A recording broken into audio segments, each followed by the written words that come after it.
চিত্রনায়ক সোহেল চৌধুরী হত্যা মামলার রায় আজ দুপুরে এ রায় ঘোষণা করবে ঢাকা দ্রুত বিচার ট্রাইব্যুনাল ২ এর বিচারক অরুণাভ চক্রবর্তীর আদালত। ৯ আসামির সবার সর্বোচ্চ সাজার আশা রাষ্ট্রপক্ষের।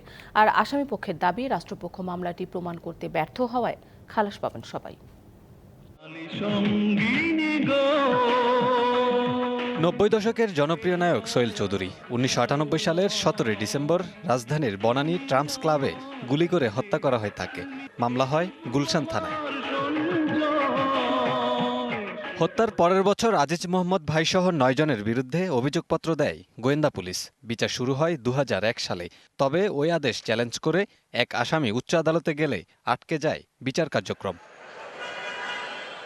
২০২২ সালে উচ্চ আদালতের আদেশে ফের গতি পায় মামলা। চলতি বছরের ২৮শে এপ্রিল রাষ্ট্র ও আসামি পক্ষের যুক্তিতর্ক শেষে রায়ের দিন ঠিক করেন বিচারক। এ মামলায় সাক্ষ্য দিয়েছেন মাত্র ১০ জন। সব আসামির সর্বোচ্চ শাস্তির আশা রাষ্ট্রপক্ষের।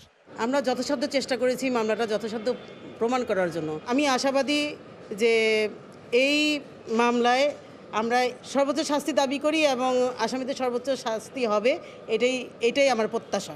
ওয়ালটন ফ্রিজ কিনে অনেকের মতো আপনিও হয়ে যেতে পারেন মিলেনিয়াল সেরা পণ্যের সেরা অফার। তবে আসামি পক্ষের দাবি, মামলাটি প্রমাণে ব্যর্থ রাষ্ট্রপক্ষ। যে কজন সাক্ষী হয়েছে তারা কেউ এসে আমাদের বিরুদ্ধে কোনো সাক্ষী দেয়নি। শুধু তাই নয়, মামলা ডাক্তার, আইও, ম্যাজিস্ট্রেট এবং এই মামলা যারা অন্যান্য যারা সাক্ষী ছিল, তদন্তকারী কর্মকর্তা, তাদের কাউকে সাক্ষী আনতে পারেন।